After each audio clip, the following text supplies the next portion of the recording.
Appropriately, Edith Hamilton's birthplace was always given as Dresden, Germany, a city whose cultural riches had helped inspire the growth of modern Hellenism in the 18th century.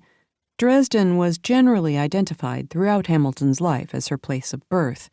More likely, and more precisely, it was the nearby hamlet of Schweizermühle, a spa where her father, Montgomery Hamilton, had spent the month between his engagement and wedding to her mother, Gertrude Pond, in 1866, the year before Edith was born. It was 28 miles from Dresden, the capital of Saxony, and historically the home of the royal court, where, in the mid-18th century, Johann Joachim Winckelmann, founder of German classicism and of the discipline of archaeology, had made a study of the classical sculpture collection of Saxony's then ruler, Augustus II. In 1755, Winckelmann published his treatise, Thoughts on the Imitation of Greek Art in Painting and Sculpture, and in 1764, his major work, History of Ancient Art, was printed in Dresden.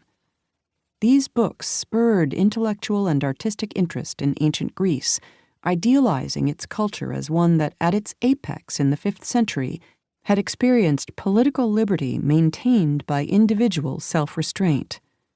It was a portrayal of ancient Greece that would appear in Edith's writings. In 1864, a century after Winckelmann's manifesto, Edith's parents, the American expatriates Gertrude Pond and Montgomery Hamilton, met and fell in love in Dresden. 24 at the time she met her future husband, Gertrude was the oldest daughter of a New York sugar importer. Montgomery, 3 years her junior, had just finished studying at the University of Jena. At home, their country was divided by a bitter war in which 2 of Gertrude's cousins, themselves brothers, were fighting on opposite sides. She and her family, Southern sympathizers despite their Northern roots, were spending the years of the conflict in the safety of Dresden. Montgomery had spent a brief time at Princeton University before joining the Union Army, but his military service had barely begun before he was invalided home to Indiana, whereupon his family sent him to Germany to study for a year.